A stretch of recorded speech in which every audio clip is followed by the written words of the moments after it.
조합제 TV 시청자 여러분 안녕하십니까? 2020년 8월 15일 오후 2시 10분입니다. 저는 지금 광화문에 있는 저희 사무실에 있습니다. 17층에 있는데 바깥으로 지금 구호 그리고 군중들의 규탄 소리가 들려오고 있습니다. 오늘 비가 많이 왔습니다. 제가 12시 반쯤 이 광화문에 도착을 했는데 아주 폭우가 내리 쏟아지고 있었습니다.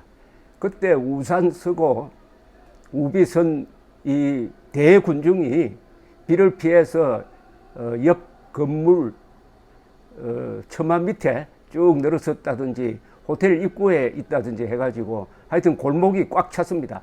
그러다가 한 40분 지나서 비가 개었습니다. 저도 광화문 광장으로 나갔습니다.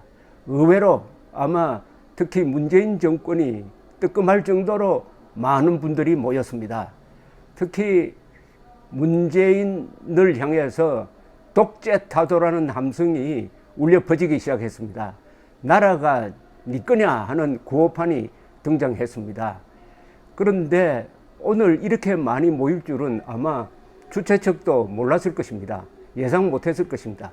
역시 국민들의 축적된 분노가 얼마나 강한지를 잘 보여주었습니다.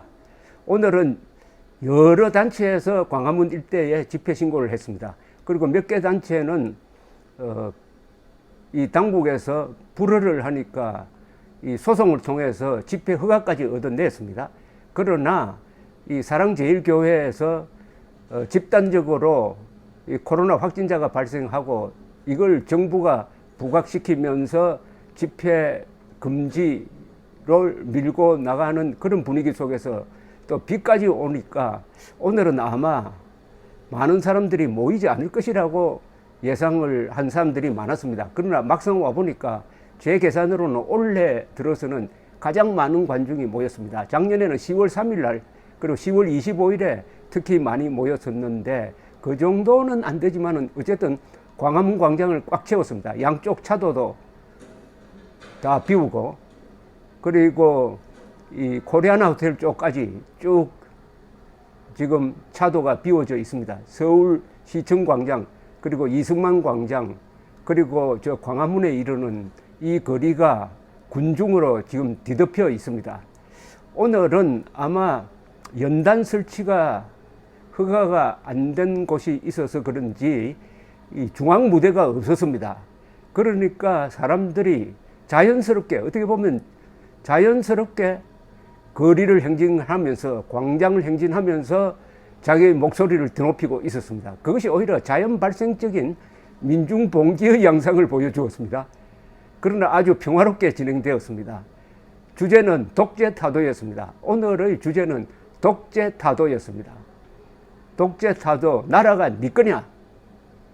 이게 주된 구호였습니다. 그리고 지방에도 많이 올라오셨는데 아무래도 이 기독교 계통으로 보여졌습니다. 일단 이번 집회는 과거의 집회와 달리 중앙 통제 없이 자발적으로 다 통하는 바가 있어서 구호를 외치고 하는 그런 모습이었습니다. 저는 한 1시간 동안 군중들과 섞여 여기저기 다니다가 옷에 좀 땀이 배였습니다. 그래서 제가 있는 17층으로 올라와서 이 광화문 내거리, 세종로 내거리죠. 세종로 내거리를 내려다보면서 사진도 찍고 했는데 작년 10월 3일 대한민국 생기고 나서 최대의 군중이 모였을 그 분위기를 연상시켰습니다. 이번에 이렇게 많이 국민들이 모인 것은 지난 4개월 동안 축적된 분노, 이렇게 많이 모아준 사람은 다른 사람도 아닙니다. 문재인 정권입니다. 특히 문재인, 추미애, 이해찬, 조국 이런 분들이 국민들의 신경을 건드리는 발언을 거의 매일 번갈아 쏟아내는데 대한 국민들의 분노가 드디어 민심의 입안으로 나타나고 어제 발표된 여론조사에서는 여론 세상에서는 완전히 뒤집어지는 양상을 보이고 있었습니다. 문재인 지지율이 39%까지 떨어졌습니다. 작년 조국 사태 때까지 떨어졌고 아무것도 한 일이 없는 미래통합당이 지지율이 올라서 어떤 조사에서는 민주당을 능가하는가 하면은 가장 중요한 게 뭐냐. 2022년 대통령 선거에서는 정권 교체를 해야 되겠다는 사람이 45%, 그리고 현 정권을 유지해야 되겠다는 것이 41% 이렇게 뒤바뀌어 버리고 말았습니다. 그것이 오늘 폭우 속에서 진행된 이 집회의 예상 외의 인파로 나타났다고 생각이 됩니다. 지금도 바깥에서는 함성이 이어지고 있습니다. 이 함성이 문재인 정권에 의해서 어떻게 해석되느냐는 것인데, 오늘 문재인 대통령의 8.15 경축사가 바로 저 사람은 구제불능이구나, 절대로 노선 변경을 안 하겠구나, 절대로 유턴을 안 하겠구나. 그러면 우리는 어떻게 해야 되느냐? 우리는 국민 저항권을 행사할 수밖에 없다. 지금 이미 문재인 씨는 수많은 헌법 위반, 특히 국가 정통성과 국가 정체성을 깡그리 무시하는 행동을 지속적으로 해오고 있는데, 아직도 헌법의 응징을 받지 않고 있습니다. 지난 총선에서 다수당을 차지했으니까 이제 안심하는 모양인데, 그러나 그렇지가 않습니다. 세상은 그렇지가 않습니다. 비리법권천이라는 질서가 있습니다. 거짓말보다는 이치가 더 강하고, 이치보다는 법이 더 강하다. 법보다는 권력이 더 강하다. 그러나 권력보다는 하늘이 더 강하다. 하늘은 민심을 말하는 거죠. 역사의 대세를 말하는 거죠. 민심이 권력을 뒤집을 수가 있습니다. 이게 국민혁명이라든지 국민저항권으로 나타나기도 하고 선거를 통해서 나타나기도 합니다. 문재인 정권은 하늘을 두려워해야 합니다. 하늘은 민심이고 하늘은 헌법입니다. 작년 광화문에 모인 분들이 항상 부르짖었던 구호가 있습니다. 뭉치자, 싸우자, 이기자. 태극기로 뭉치고 헌법으로 싸우고 진실로 이기자. 헌법입니다. 헌법의 맛을 한번 보게 될 것인데, 헌법이라는 칼자루는 누가 쥐고 있느냐? 바로 주권자인 국민이 쥐고 있습니다. 지금 문재인 정권은 그 칼자루를 자신들이 쥐고 있다고 하는데, 머지않아 칼자루를 국민이 쥐고 그들은 칼날을 잡게 되는 날이 반드시 올 것이라는 생각이 오늘 들었습니다. 지금 가만히 있으니까 바깥에서 계속 함성이 들려오고 있습니다. 다행히 지금은 비가 멎었습니다. 여러분도 들리시죠? 이 함성은 뭘 요구를 하고 있습니까? 간단합니다. 헌법 지키라는 겁니다. 문재인 대통령 제발 헌법 지켜주세요 하는 겁니다. 이게 국민들이 무리한 요구를 하는 것도 아닙니다. 헌법 지켜주세요. 헌법 지키기 싫으면 청와대 떠나라.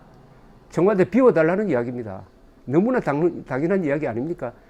내각 책임제에서 문재인 정권처럼 그렇게 나쁜 짓을 했다면 내각 해산이고 국회 해산이고 선거 다시 해야 합니다.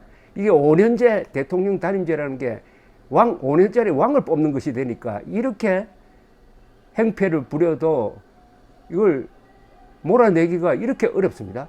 합법적으로 몰아내기가 어렵다는 거죠.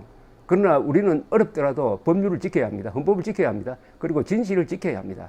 그것이 이승만 대통령의 당부였습니다. 오늘 문재인 씨는 뜻깊은 건국 82주년 행사를 하면서 건국이란 말 한마디도 하지 않고 건국을 가능하게 했던 이승만 대통령, 미국 유엔에 대해서 단 한마디도 하지 않는 불효불충을 저질렀습니다.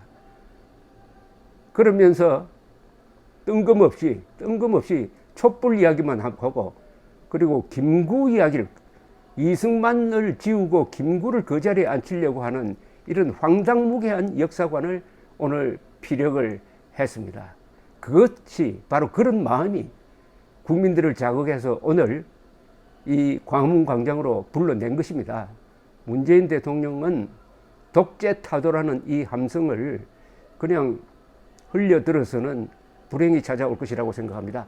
퇴임한 이후에 양산으로 가서 농사나 지으면서 편안하게 살겠다는 꿈은 일단 접어야 할 것이라고 생각을 합니다. 어쨌든 대한민국은 아직은 살아있는 나라입니다. 여론이 살아 있습니다. 여론이 작용 반작용을 합니다. 불의를 보면 화낼 줄 아는 여론이 아직 살아 있다는 것을 오늘 광화문에서 확인할 수가 있었습니다. 여론이 살아 있으면은 여론의 변화에 따라서 정권을 바꿀 수가 있습니다. 지금 문재인 공수처 만들어 가지고 자신을 임기 말에 자신을 보호하겠다, 퇴임 이후에 자신을 보호하겠다, 다 헛꿈입니다.